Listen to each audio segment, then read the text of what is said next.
morning.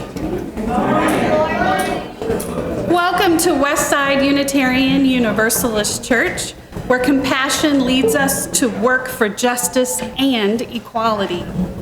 I'm glad you came today, and it's my hope that you will find something that nourishes your heart, feeds your mind, and grows your spirit. My name is Caroline Nixon, and I am your worship leader this morning. Be you a spiritual seeker, an atheist, or a theist, Westside is a community of many beliefs, genders, and sexualities, a community of diverse cultural, racial, and class backgrounds, a community of varied abilities and gifts.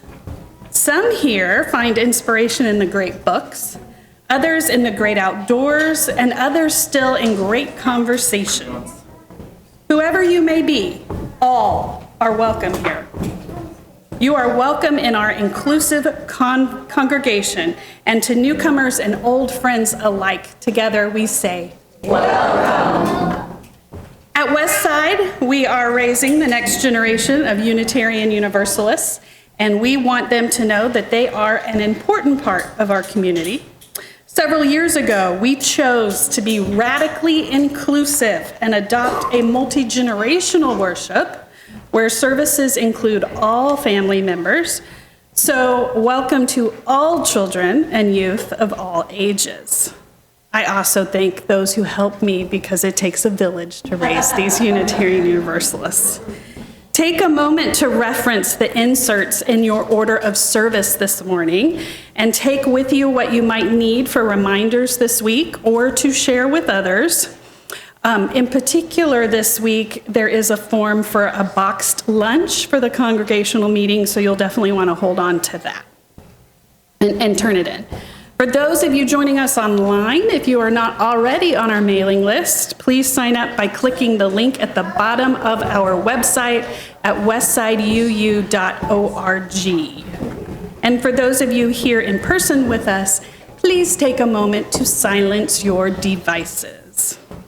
Now, I invite you to settle into this sacred space that we create together, and let us listen to this morning's prelude, Isn't She Lovely, by Stevie Wonder, performed by Yuki.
Thank you, Yuki.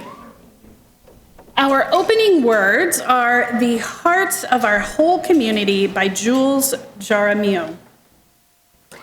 This morning, we gather together to worship as a community of all ages.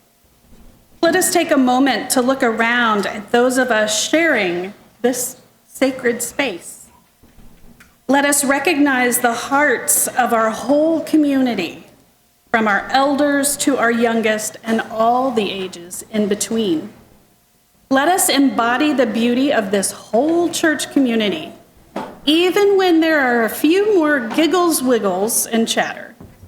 Let us remind ourselves to listen carefully, calming our bodies and our minds. Begin by breathing peace and joy into this sacred space with 3 breaths.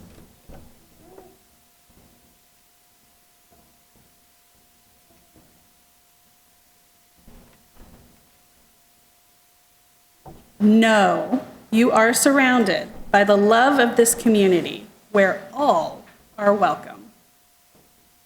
In honor of National Nurses Week, I invite all of our nurses present this morning to come forward and be recognized to light the chalice.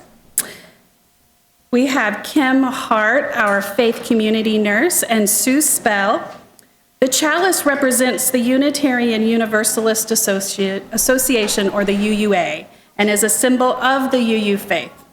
The flaming chalice is a symbol of both the heritage of our past and the light of hope within this church today. Our chalice lighting words are by Gordon B. McKeeman. Deep calls unto deep. Joy calls unto joy. Light calls unto light. Let the kindling of this flame rekindle in us the inner light of love, of peace, of hope. And as one flame lights another, nor grows the less. We pledge ourselves to be the bearers of light, whoever we are. Our opening hymn is number 128, For All That Is Our Life, in the gray hymnal. Please stand if you are able and so moved, and join our song leader, Darren Cote.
Remain standing and join me in our affirmation. Love is the doctrine of this church. The quest of truth is its sacrament, and service is its prayer.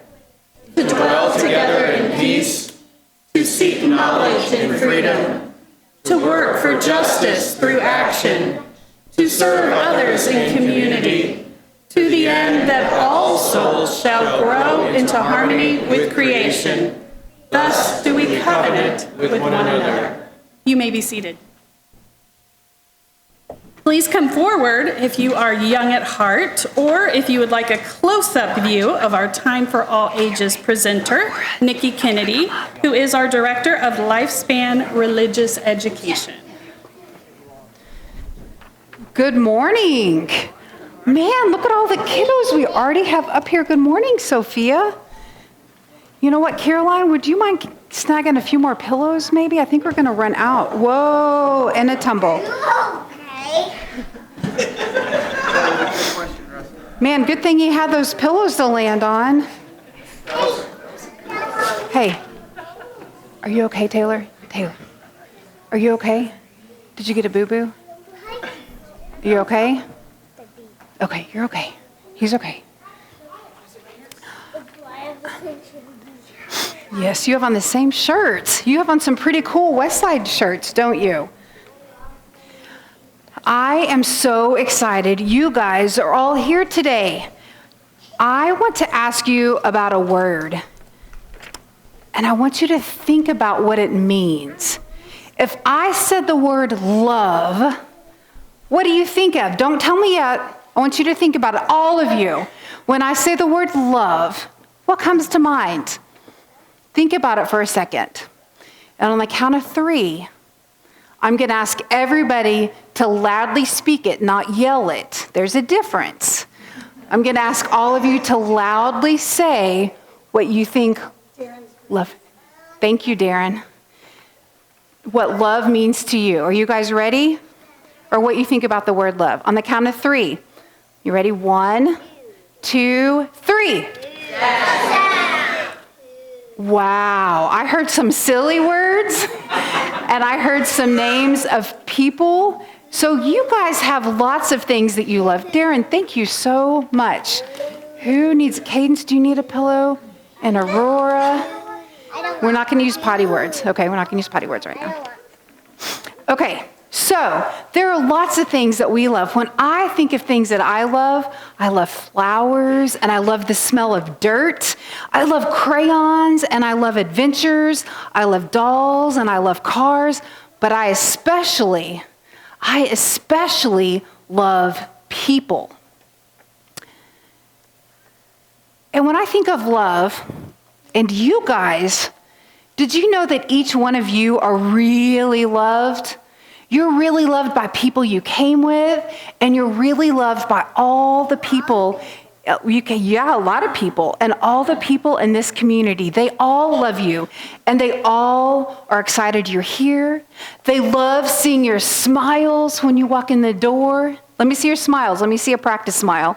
Oh, those are some good smiles. I need you to share them in a minute, okay? Those are awesome smiles. But I have some things I want to share with you about love. Love is a beautiful word, but it also has some action with it. Love will always go with us wherever we go, when we're with other people, even when we're left behind. Second, I want you guys to understand that part of being loved, of being a community, is that mystery of love.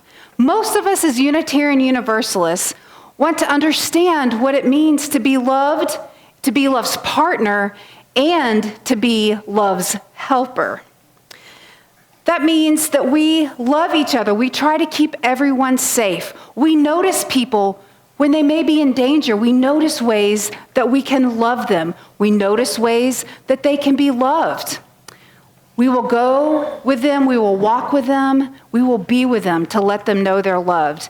You see, I learned these 2 words at a museum, and they're upstander and bystander.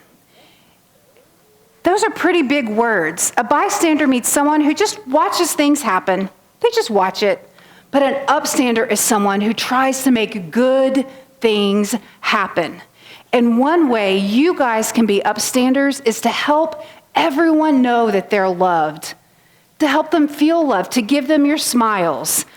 I hope this week is a week for all of you, young and young at heart, that you are upstanders, that you remind people they are loved and that they matter, and that you give them your big smiles. I hope you have a great week, and I cannot wait to hear your adventures of being an upstander.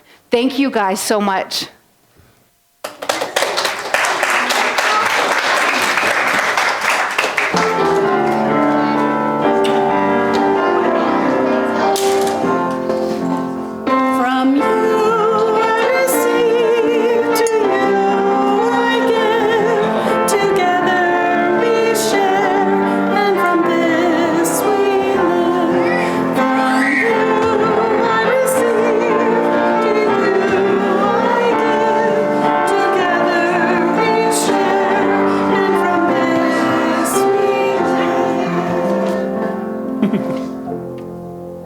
I now invite a member of the pastoral care team to come forward and share our joys and concerns.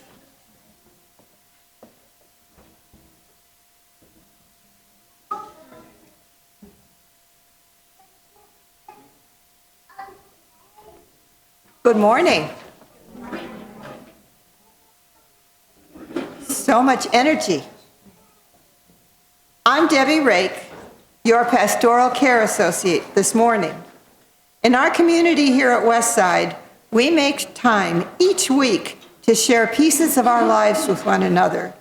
We do this because each person in this community has value. Each person's experience matters. Submit your joys or concerns to the team by completing one, well, I don't have one, but an orange form. They're at the welcome desk. You can email us at pastoralcare@westsideu.org or just contact any member of the team. We wear these little white badges. We share our concerns with one another today, knowing that sorrows come into each person's life, knowing that together we offer comfort. There's one concern. It's from Stan Yoder.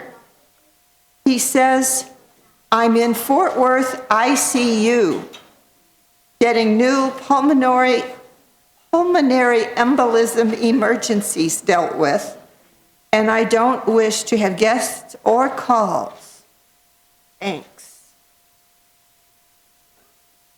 We also share our joys with one another, knowing too that joy comes into all our lives, knowing that together our voices can rise in a chorus of celebration. Don't have any joys to share with you today, although I'm sure there are some out there. Not every joy or concern can be shared openly in community. Some must be shared eye to eye or simply held in the heart. We further recognize that some do not have voices with which to speak the depth of their pain or the height of their celebration. We make space each week for musical centering, knowing the life and experience of every person matters, and together our lights shine brighter.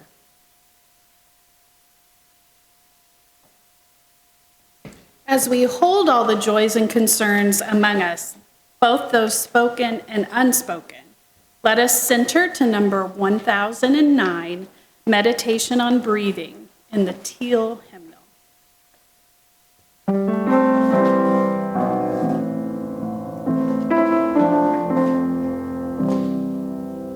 When I breathe in, I'll breathe in peace. When I breathe out, I'll breathe out love.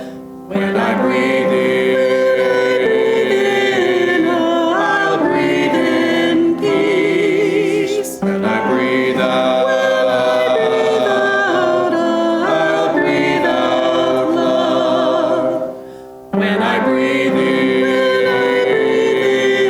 I'll breathe in peace. When I breathe out, I'll breathe out love.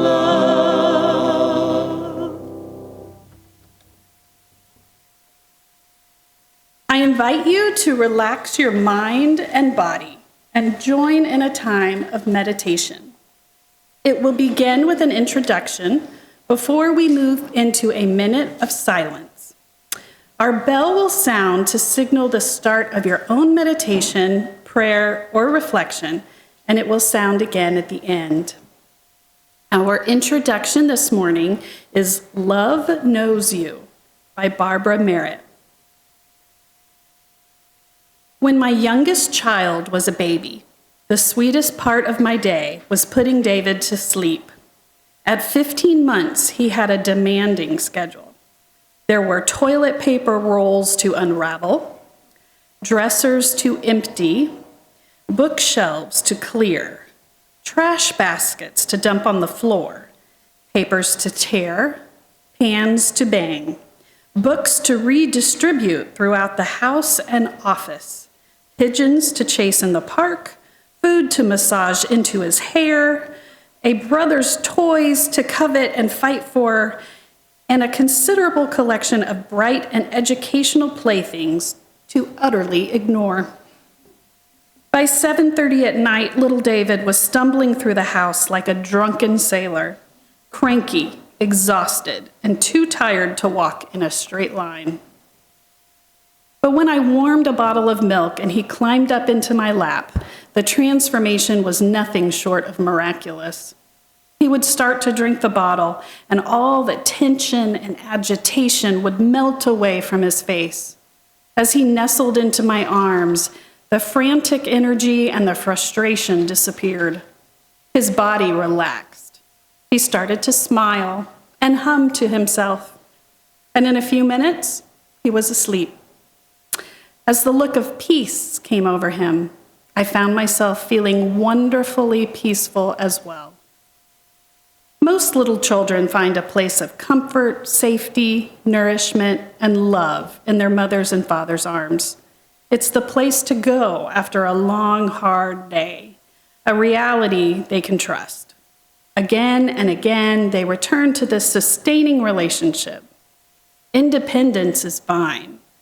There will be more mischief and exploration tomorrow. But babies seem to instinctively sense how important it is to recharge their batteries and to allow someone stronger to take care of them. I suspect that meditation and prayer are motivated by the same instinct. In our prayers, we are nestling in with reality, adopting a stance that declares we trust what is out there and what is inside. In moments of meditation, we assume a certain confidence, a faith that what is ultimately friendly, capable of supporting our life, and able to restore us to our full strength and potential. In a posture of receptivity and dependency, we allow for the possibility that a power greater than ourselves will hold us, feed our starving souls, and give us peace. Our best prayers are when we can simply turn our faces in the direction of love. One of my favorite Buddhist prayers reads in part, "You may come to this love for a few seconds, then go away and do whatever you will. God's love is unchanging. You may deny the power of love to yourself, then curse God to anyone who will listen. God's love is unchanging. You may become the most despised of creatures, then return. God's love is unchanging.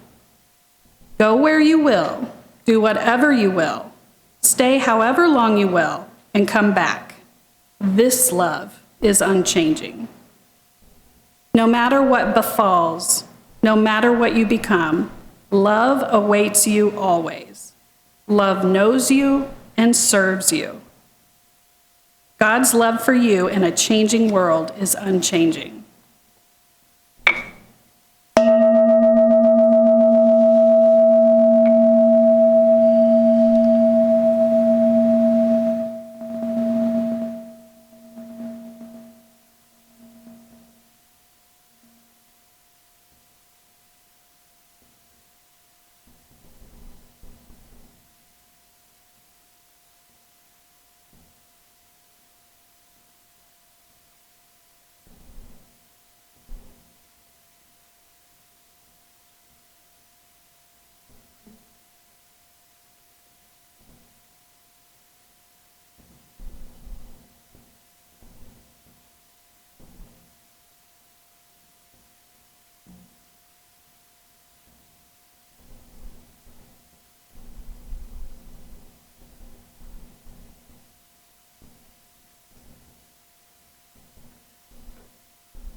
May it be so, blessed be, and amen. The great end of all the world's faith traditions is to bring the human being closer to the divine by acts of creation and compassion. So in the spirit of generosity, Westside chooses to reach out to our wider community. Now is the time to collect our May financial offering to benefit the Americans United for Separation of Church and State. Americans United is a nonpartisan, not-for-profit educational and advocacy organization that brings together people of all religions and no religion to protect the right of everyone to believe as they want and to stop anyone from using their beliefs to harm others.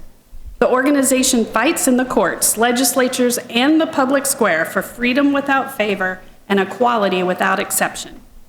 Americans United recent litigation includes an amicus brief filed in support of the FDA defending mifepristone for medication abortions and miscarriage management, representing plaintiffs challenging Missouri's abortion bans, and representing the plaintiff challenging state and federal funding of foster care agencies that discriminate against parents and volunteers who do not share the agency's religious beliefs. Our own Donald Jackson, who recently passed away and whom many Westsiders know, served on the National Advisory Board of the Americans United for Separation of Church and State. Religious freedom is for everyone. It protects the most devout believer to the most committed atheist and everybody in between. It's a fundamental human right that our government should not violate or misuse to discriminate or exclude. As you are able, please give generously to this very needed organization. And a slight change in your order of service, please enjoy Yuki's musical offering, Misty by Errol Garner.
Thank you.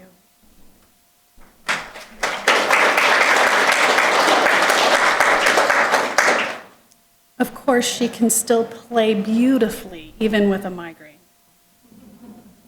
Thank you for putting into practice the spiritual virtue of generosity.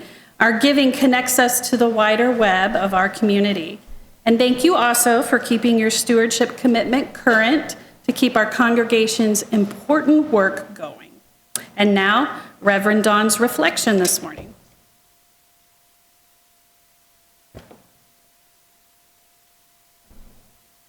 Good morning, everyone. It occurred to me that often in my welcome, I neglect to say how grateful I am for the young people that come and fill up our space in the morning. And with so much going on in the news, I think it's fair to say that sometimes we adults have a way of messing up the world.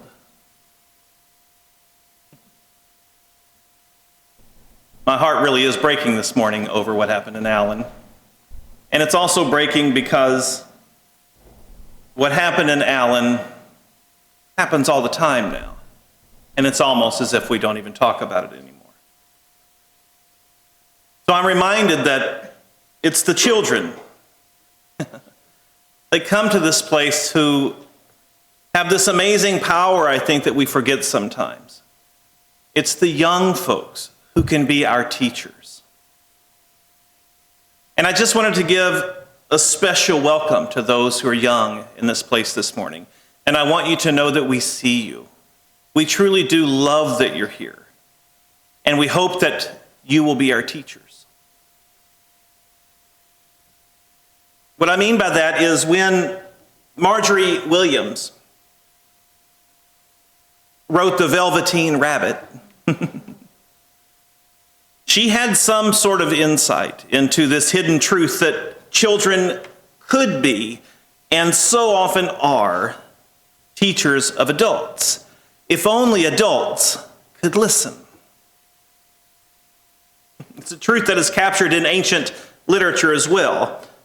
Unless you change and become like little children, you will never enter the kingdom, as Jesus put it. Or, as the Buddha said, every child is a little Buddha who helps his parents to grow up. And in his book titled The Little Book of Atheist Spirituality, French author André Comte-Sponville, French author, wrote that children are teachers of elders so long as their ability to wonder and hope remains intact. I mean, literature across time and places, across cultures, has demonstrated this wonderful insight into the simple fact that children would be among the world's greatest teachers if only we adults would listen. And I know the kidders are going, that's right. Listen to him, Mom. Listen to him, Dad. So when Marjorie Williams wrote about this childlike love that has this power to make something real, she did so with eons of wisdom preceding her. If you're not familiar, by the way, The Velveteen Rabbit is a classic children's book that follows this toy rabbit who wants nothing more than to just become real. And who eventually does, thanks to this transformative power given by a young child. But part of what makes this story so rich is how it wrestles with the truth that eventually children grow older. And toys that were once made real through the power of a child's love eventually have to learn that love is not always a fairy tale. Wanting so bad to become real, the question appears, quote, "What is real?" asked the rabbit one day when they were lying side by side near the nursery fender before Nana came to tidy the room. Does it mean having things that buzz inside of you and a stick-out handle? Real isn't how you're made, said the skin horse. The thing that happens to you. When a child loves you for a long, long time, and not just to play with, but really loves you, then you become real. Does it hurt? Asked the rabbit. Sometimes, said the skin horse, for he was always truthful, but when you are real, you do not mind being hurt. Well, does it happen all at once, like being wound up? He asked, or bit by bit. It doesn't happen all at once, said the skin horse. You become. It takes a long time. That's why it doesn't often happen to people who break easily. People who have sharp edges. or have to be too carefully kept. Generally, by the time you're real, most of your hair has been loved off and your eyes drop out and you get loose in the joints and very shabby. But these things don't matter at all, because once you're real, you can't be ugly, except to people who don't understand. Oh, I don't know how you get literature that is more compelling. What an amazing gift for every adult who is able to learn from a child. Love makes real that which we long to be real. And it grows beyond just something we merely play with, but only if we don't break too easily, if we don't have too sharp of edges, we don't have to be too carefully kept. There's a book by Brené Brown called Daring Greatly, and one of the things that she points to is how love and vulnerability are connected at the deepest levels. There is no love without it. Love requires vulnerability in order to flourish. So perhaps it makes sense that children unable to shake off genuine vulnerability are so often imagined to be the wisest teachers of love. An ability to embrace weakness, it seems, may be one of the greatest prerequisites to love. As Brown wrote, waking up every day and loving someone who may or may not love us back, whose safety we cannot ensure, who may stay in our lives or leave without a moment's notice, who may be loyal to the day they die or betray us tomorrow. That is vulnerability. Love is uncertain. It is incredibly risky, and loving someone leaves us emotionally exposed. It is scary, she wrote. And yes, we're open to being hurt. But can you imagine your life without loving or being loved? Vulnerability is the birthplace of love. And maybe this shouldn't come as a surprise to us, that love requires our willingness to be vulnerable. Because if we keep our guard up, if we never let anyone get close, if we refuse to ever let anyone see our true feelings, and instead we don a mask over our woundedness and call it a smile. If you truly refuse to be seen, how can you ever be truly loved? How can anyone love you if you are not willing to let anyone see you? Both contemporary as well as literature from ancient times knows children to be teachers, because they are the very image of frailty and vulnerability. Weakness is one of the most defining characteristics of a child. Maybe that is what makes it all so scary. So it is a great spiritual mystery that love, which is one of the strongest forces in the universe, flourishes most in weakness, in vulnerability. We have a wonderful banner that says, "Love is love." And it is a great slogan. It's a beautiful banner. And it makes a compelling doctrine. Love is the doctrine of this church, but it does seem that something gets lost from our childhood powers when we get older. Too many these days have pointy edges, and they break so easily. All are welcome, as our doctrine of love says. But is that only for those who do what I want them to do? Is it only for those who say the right words, perform the right deeds? Can I only love you if my enemies are your enemies? love is love means absolutely nothing until we take it off of the banner and put it into our hearts. Love as the doctrine of this church is only an empty phrase if it fails to show up in our most difficult conversations. Let us live as a people for whom love is love. Let it be so. Blessed be, and amen.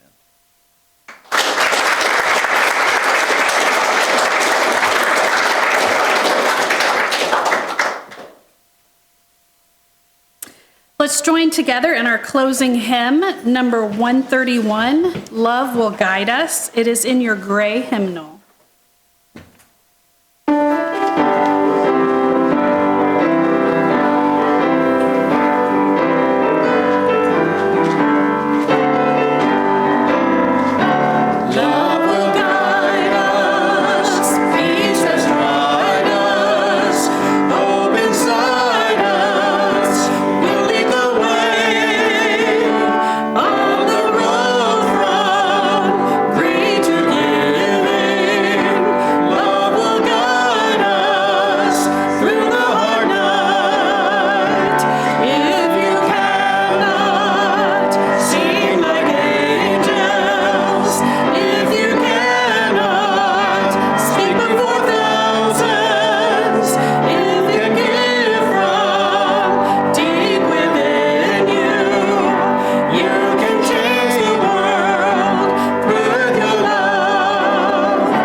Holy, may the connections between us inspire and sustain us.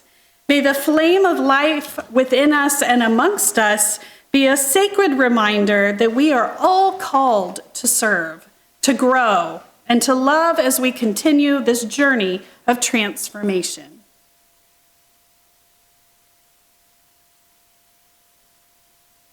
As flame is to spirit, so spirit is to breath, and breath to song. Though we extinguish the flame in this sanctuary, may we tend it in our hearts until we meet again. Now join me in the congregational closing. Go in peace, seeking justice. Go in peace, committed to equal rights and opportunities for all. Go in the peace that is created when, together, we build communities of true solidarity, deep compassion, and fierce, unrelenting love. Go in peace. May it be so. Blessed be, and amen. Now let us gather in the fellowship hall and the garden for coffee and conversation.